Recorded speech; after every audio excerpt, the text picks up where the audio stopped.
in every organization, you're going to have your power users, you're going to have your champions. And as those champions start doing the things and other people's, whoa, this person saved 2 hours by, doing this report. They don't have to do all this time doing these crazy reports that nobody likes to do.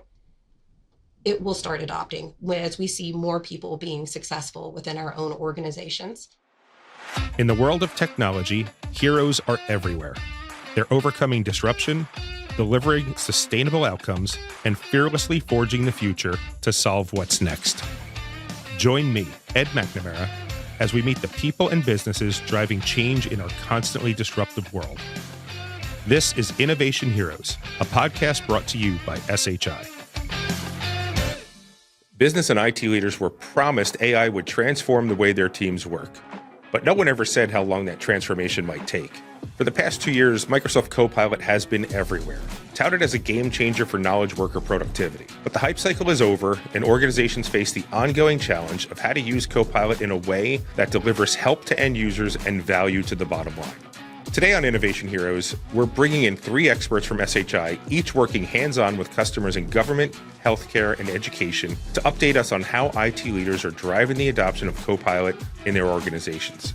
Joining us today, Carrie Randolph, a cybersecurity strategist with deep experience in public sector IT, Michael Heath, a specialist in digital enablement and process automation, and Dominick Raimato, a solutions architect obsessed with making AI practical for businesses. Together, they've seen firsthand how companies are navigating AI adoption, and today, they'll share the lessons that could make or break your Copilot strategy. If you're a business or IT leader researching how to get Copilot working for you, you're in the right place. Okay, so let's get into it a little bit. Copilot was first launched on February 7th, 2023. That was the launch anyway, and then available through volume licensing later that fall. So really, when it's available to the enterprise audience, on a wide scale, such as the one that SHI addresses, we're 18 plus months down the road, and organizations are continuing to optimize the value of this technology and promote it across their end user base. So, let's start broad. What are the biggest challenges companies are facing right now when it comes to actually getting value out of Copilot? And Dominick, as the solutions architect, I'll start with you. Yeah, I think the biggest challenge has been the behavior change. I know we are really hyper-focused on the technology piece, and I'll let Michael and Carrie talk a little bit more to that. But honestly, the behavior change is the most overlooked aspect when it comes to generative AI. Think about it this way. When you have a tool like Copilot that's embedded inside of your Outlook experience, I'm literally changing how you've been checking your email. Quite honestly, possibly for 30 years for some of us. We've been checking email the exact same way. And that behavior change has been huge. And what I think is really important when we start to address how do we tackle a tool like Copilot is we have to think about how do we use AI and how do we actually interject it into our normal life? For a lot of people, there's a lot of those fun things that start with like creating limericks about where we're going to travel to next and things that are really funny. I saw one guy, he writes a rap song about a department he goes to visit every time with Copilot. It's a lot of fun, but there's not a real value to that. What's really challenging is getting people to realize, hey, this is a problem that I face every day in my work life, and I need to solve it. And Copilot is a possible tool to get us there and resolve that issue. And once we figured out where that challenge is and we've been able to resolve it with Copilot, it just compounds. But until we get that first solution across the board or across the line, people just continue to struggle. And I think that is where we really have to start to think about, addressing some of those blockers. Carrie, turning in your direction, the biggest challenges companies are facing right now when it comes to getting the value out of Copilot, how would you answer that question? Well, considering that Copilot was just released in GCC in December, and government has a lot of regulations, a lot of compliance, a lot of things they have to be concerned about. I'm seeing a lot of government entities across the board, their biggest challenges is fear. Understanding, trying to be cautious about AI and understanding the level of preparedness that you need to have in place. There's also different philosophies when you come to technology. Do you want to be on that cutting edge of emerging tech and understand that level of acceptable risk? that comes along with emerging tech, or government's pretty tried and true and standard. It's always going to be stable and be there. Is it a more typical approach to kind of let these technologies settle, let them become standard? And then the other background concern that's always there for government is being a good steward of taxpayer dollars. And when we do a massive rollout, a new initiative, a new environment, we want to make sure we've got good project planning in place so we can be successful and get that ROI on the taxpayer dollars and our constituents, our grant money, all of that stuff back in place as quickly as possible. Because if you have, we've all seen failed implementations and how that affects your staff, public perception, mentally, faith and reputation in government, and your ability to provide for your citizens. So it's very, very important for a lot of governments to make sure that they have the data security basics and the governance policies in place to make sure that Copilot is abiding by conditional access controls, regular access controls for each individual user, as well as their data set. So I think that's the biggest challenge right now, is organizations and government getting a handle on GRC and understanding their data regulations and their data security basics. So we know adoption is a major hurdle, but let's talk solutions. Organizations don't just need Copilot; they need a strategy to help employees actually use it effectively. Michael, Heath, turning to you as a digital enablement and process automation specialist, what are the smartest ways IT leaders can drive Copilot adoption and ensure their teams embrace it? Yeah, and I think you just said it, strategy, right? This really isn't about the technology. Thinking about some of the things that Dom said too, you write the limericks and stuff. That's what we knew AI from the beginning. And we thought it was really cool. But then we came to businesses and we're like, uh-oh. And I think a lot of people still have this notion in mind that Copilot and AI is a magic trick. And it really, to me, again, thinking about this as we're talking, it's like a muscle, right? And we've all been there. How many of us been to the gym, right? And we go in, we're not really wanting to work out. We're looking for improvements. So we hop around the different stations, do a little bit of this, do a little bit of that, just no rhyme, rhythm, pattern, no approach, no strategy. And do we expect to get the results we desire? No. But if we go in there with a plan, we go in there with routine, we say, today I'm going to make my arms bigger. I'm going to do this thing. I'm going to get my heart healthier, right? We have a plan of action. And I think that's really what's important. A lot of people go out there and they fall into the licensing trap, right? They go out and buy a product and a tool and say, here, plop it in, right? Dom and I chat about this a lot. He calls it rubbing a little AI on it, right? Seeing what happens, right? No strategy whatsoever, thinking it's magic. The organizations that succeed are the one that are treating AI and Copilot just like a new team member, right? So Copilot comes along, welcome it, figure out what its role is in the organization. How is it going to provide value? And that's really what means the difference between success and failure. Michael, let's keep you on the spot for a second. One of the most interesting things about Copilot is how different industries are applying it in unique ways. And I know each of you work closely in the different sectors. So we'll kind of break it down for kind of by your areas of expertise. Michael, you work with healthcare clients. How are they making Copilot work for them effectively? Yeah, so it's interesting. Healthcare is unique and not so unique. But my wife's in healthcare, and she reminds me every day that my job is so much different than hers. And that's because in some instances, it is life and death, right? But it isn't just about time and money, right? For them, it's patient outcomes, right? So you have a whole, and sometimes people think of healthcare, right, that aren't in this space. They think of this as, providers or, hey, my doctor, right? It's just that one part, one side of it.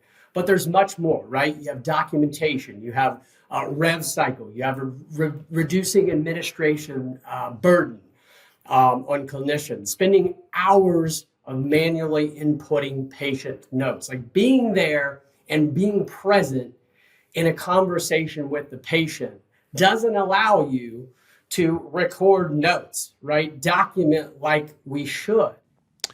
Carrie, you work in government and public sector IT. What are some of the standout Copilot use cases you're seeing in that space, cyber security or otherwise?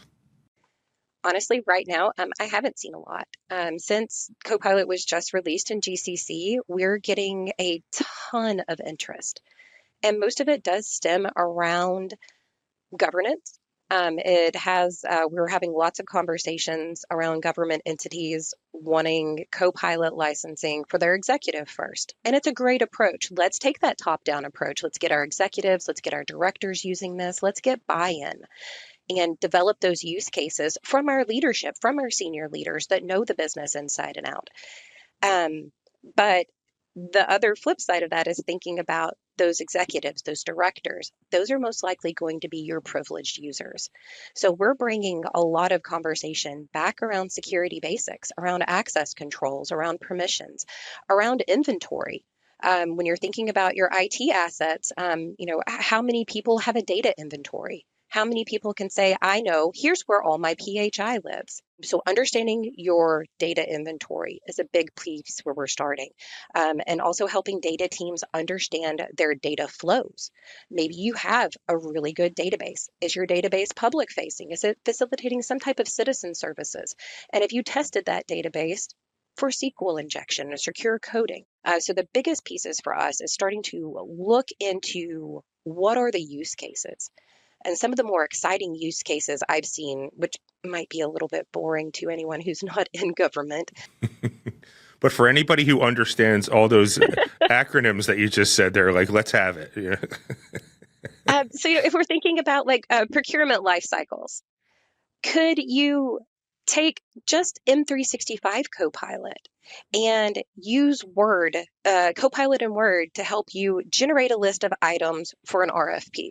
And then take that to Excel and analyze those different RFP responses. Take it back into Word, do some contract templates, maximize how you can do those things. Summarize stakeholder meetings. Use Copilot and Teams to summarize what were these meetings with each of these RFP submissions and how do they compare. And then take Copilot into PowerPoint. Build me my template PowerPoint. So what I'm seeing is a lot of places where at the beginning level, you start with AI as a web assistant. Help me search the web. Help me do research. Then let's take it to the next step. Help me summarize my emails. Help me, almost every day I come in and I ask Copilot, tell me about my meetings for today. Can you give me advice on what I should do to prepare? What's my focus? And, is there anything in the news for the customers that I'm meeting with today? How can you use that to save time and make yourself more efficient? Hey, Innovation Heroes! Are you launching or expanding your AI practice? Well, we know that often comes with FOMO, fear of messing up. But with SHI, you have a trusted Microsoft partner to help you maximize your investment into AI and Microsoft Copilot. With our Copilot Enablement Workshop, SHI walks you through every step of your Copilot journey, from gathering requirements and evaluating use cases, to rolling out Copilot test groups and establishing an adoption framework. Drawing on 35 years of our successful Microsoft partnership, SHI can help bring you the full power of Microsoft Copilot without the FOMO. Visit shi.com to learn more or click the link in the description. Carrie, we're sitting here recording this in mid-March 2025, and the topic of increased government efficiency is in the news like every day. Is it a pipe dream for me to think that there are leaders in all areas of government that are seeking additional efficiencies because of political pressures that might be coming down from above? My response to that would be all government employees who have the heart of a public servant have been looking for efficiencies for a very, very long time, for their own workflows or for their constituencies, for their citizens. And especially your public servants who are outside of those elected positions, that is their career. The level of dedication that they have to their specific jobs is generally unmatched.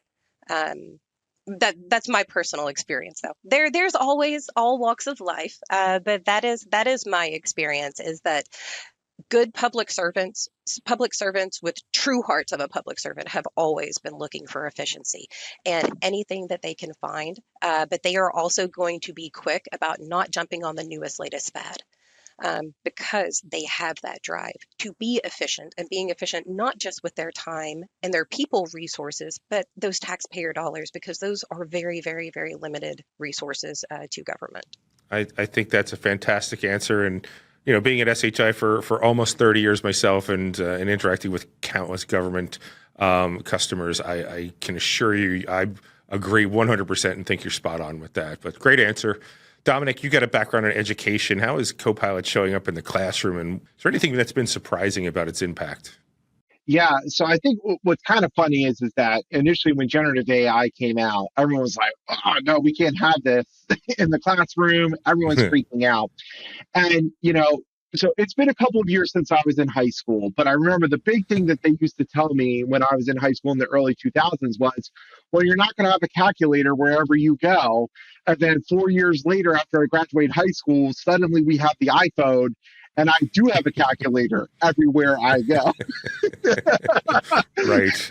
It's quite amazing, what has changed. And I like to think there was some spiteful kid that was in high school that really struggled with math and having to do everything by hand, said, we need a calculator app on every iPhone. And that's what happened there. So generative AI is really starting to permeate the workforce. And what I think is really interesting and surprising is that there's definitely two camps out there. There's one camp that's saying, don't use generative AI, block it out. You're never going to have it, and just really pushing it down and suppressing it. And then there's another group that's out there and they're on the rise. And what they're actually looking at is, how do I use generative AI appropriately in the classroom? And how do I help my students learn this skill? Because it's going to be important for them in the future.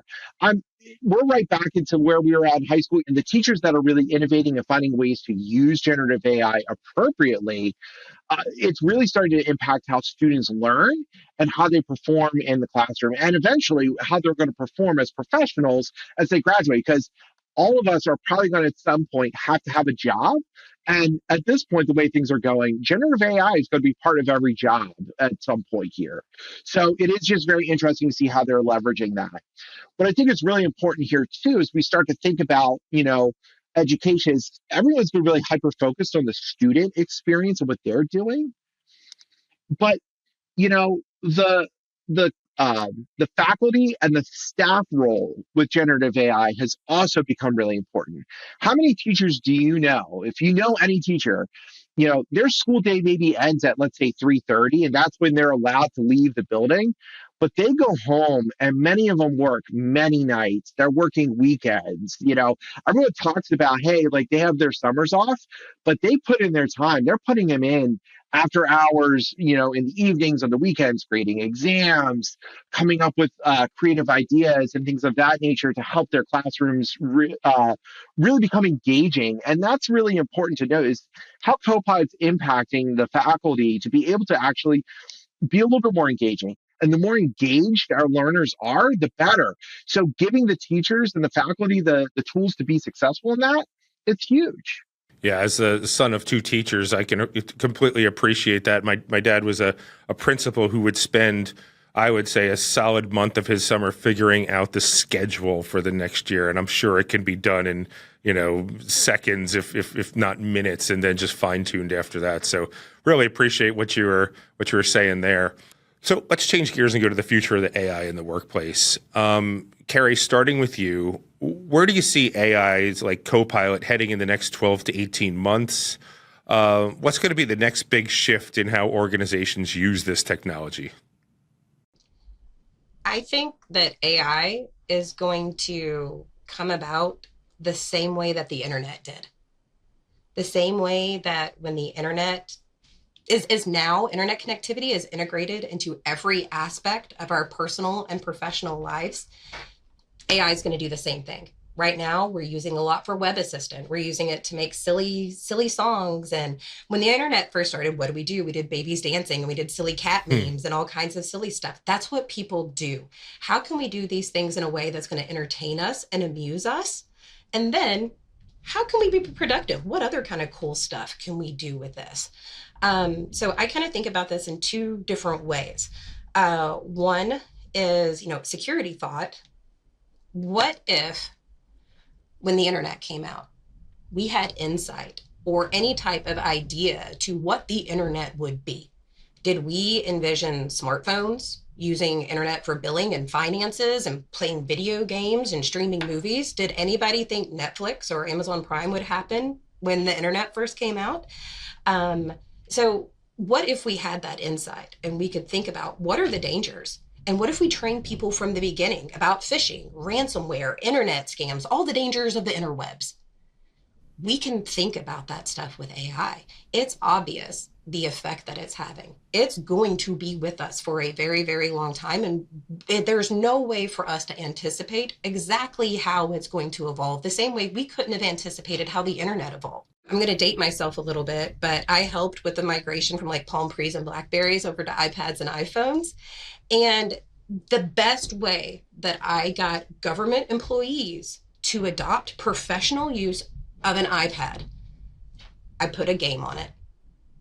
You're not really using your iPad, What if what's your favorite game? Can I put solitaire? Can I put poker on there? Or being from Oklahoma, everybody's constantly weather aware, especially this time of year in tornado season. Can I put like a radar app on there? Can I put a weather alert tracking thing on there for you? What's your favorite news channel? Oh, you like BBC? Let me put the BBC app on your government iPad. That would be great for you. And once they start using it, then they adopt it. So thinking about the future, especially for government, I think it's going to be critical around those adoption strategies and for managers and executives to kind of coach their employees and let them know. But in every organization, you're going to have your power users, you're going to have your champions. And as those champions start doing the things and other people's, whoa, this person saved 2 hours by, doing this report. They don't have to do all this time doing these crazy reports that nobody likes to do. It will start adopting as we see more people being successful within our own organizations. So a little bit of a tangent answer, but hope that's kind of what you were looking for. No, no, I'm just happy that you've mentioned like Palm Pilots and Ally McBeal references. So like this is right up my alley. Like I'm having a good time. Did you do spreadsheets on a 3.5-inch Palm pre-screen, sir? No. I'm a late adopter for everything. So. Michael, I will start with you, kind of bringing us back home. Final takeaways and call to action. If a business or IT leader is listening to this thinking, okay, I'm convinced, I already knew that I had to, but I really got to get on making Copilot work for my organization. What's the very first or second step that they should take? Yeah, so I think I really hit home on this a lot. And I talk about what I refer to as the era of enablement. And to understand that, let's look at where we work, right? We spend gobs and gobs of time in digital transformation. Some of us are still there, but we really got to get us transitioned out of there, right? That's in the past. Today, we have all this data, and that's really the heart of things like Copilot, AI, even low code, automation. Those things sort of huddle around that data. And so what's interesting, when we bring it back to the era of enablement, it's not the pro developers, it's not IT, it's not the leadership that's going to act on this and take all that information and get Copilot started. It's you, right? It's everyone. And that's really what's brilliant about the AI technology. We just talked about, the future of it. I truly believe that prompt box at some point in time goes away and it just exists out there, maybe even independent decision-making in agentic AI. But the point is these tools are there for you to consume. It's going to be an expected skill. And the best way to get started is to just get started, right? I have a lot of organizations that sit there and search for $1 million idea on how to use this technology. Use the technology, right? We talk about strategy and adoption, and that stuff's important, but you got to start rolling the ball. You got to start, right? Wiggle your big toe. Yep, the old adage: if you have writer's block, just start writing. Dominick, what's your advice for somebody who wants to take the first step? Yeah, the best thing you could do is get a diverse group of people within your organization using the tool. so many IT departments, I watch them, they buy 10 licenses and they give them to the wrong people. So they usually give them to IT people that, they try some things and maybe it doesn't work the way they wanted to. Sometimes they have over realistic, expectations of what the tool could do. My other favorite is that they give them to a lot of C-suite executives, and they're like, because they want to play with it, they want to use the tool, but they don't really have the time or the energy to commit to really digging into the use cases. Not all executives, but a lot of them, they just have so much on their plate. Finding the right cross intersection of people that can really bring the value and understand will really help you understand what Copilot can bring to the table. If you're looking at your group and it's mostly IT and leaders, you're not going to have a successful pilot. But get out there, find some of those other functional areas within your organization. That's where you're going to start to find the value. Carrie, bring us home. How do people get started out there, in your opinion? Oh man, Michael and Dominick have said it all. I think, like with any new project, any new skill, the best thing you can do is get away from the fear and start doing, but doing so in a responsible, secure way, whether that's a sandbox environment or you've targeted a very specific data set. And that's it. And it's, for me, it's having a really good adoption plan. Making sure that you're going into this, and like the workout analogy is phenomenal. What are the results you would expect to get going into a gym, just kind of laissez-faire, or if you go in there with a trainer, or you go in there with someone who's there to guide you. There are tons of resources out there. Obviously, I'm going to champion SHI and Microsoft resources. The Microsoft use case library is phenomenal across all the different industries. There's tons of good information out there. If you're an IT leader, or you're just a leader in your organization, or you're the person who you are championing AI, I would very strongly encourage you to go look at those resources on SHI, on Microsoft's use cases, and don't try to reinvent the wheel. Take these things that other people, your peers, have already done the research and developed these things on, and then bring it back into your house and make it work for you. Normally, this is where we offer a place for our guests to plug how people get in contact with them. The good news is, if you're listening to this and you're an SHI customer, all three of our guests today work here at SHI and talk to customers each and every day, as do so many other people on their team. And we've got 15,000 customers out there who are doing some really amazing things. So if you want to know what those customers are doing, and you want to talk to Carrie and Michael, Dominick, and all of their colleagues about it, reach out to your account team here at SHI. And if you don't have an account team at SHI, get one and get started today. So that's it for today's episode of Innovation Heroes. Huge thanks to our guests, Carrie, Michael, and Dominick, for sharing their insights. If you found today's conversation helpful, consider subscribing and leaving us a review. It helps us reach more IT pros like you. And remember, AI isn't just about the tools, it's about how you use them. I'm Ed McNamara. Keep innovating, and we'll see you in 2 weeks. This episode is brought to you by Microsoft Copilot. With over 35 years supporting some of the most complex Microsoft environments in the industry, SHI can help you bring the full power of Microsoft Copilot to your organization. Visit shi.com to learn about our Copilot Enablement Workshop, or click the link in the description.